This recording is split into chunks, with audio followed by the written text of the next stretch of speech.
بسم اللہ الرحمن الرحیم۔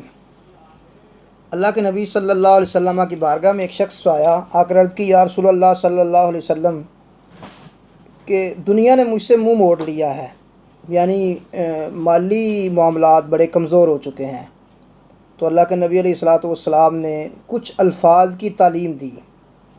فرمایا، سبحان اللہ و بحمدہ، سبحان اللہ العظیم، استغفر اللہ، سبحان اللہ و بحمدہ، سبحان اللہ العظیم، استغفر اللہ۔ یہ کلمات اللہ کے نبی نے اپنے صحابی کو تعلیم دی ہے۔ بزرگوں نے لکھا ہے کہ یہ ایسے بابرکت کلمات ہیں کہ اگر کوئی بندہ مقروض ہے، رزق کی کمی ہے، معاملات زندگی بڑے کمزور ہیں، تو ان کلمات کو پڑھنے سے اللہ تعالیٰ بے شمار اپنی رحمتوں اور برکتوں کا نزول فرماتا ہے۔ تو ان کلمات کو اپنا وظیفہ بنائیں۔ شکریہ۔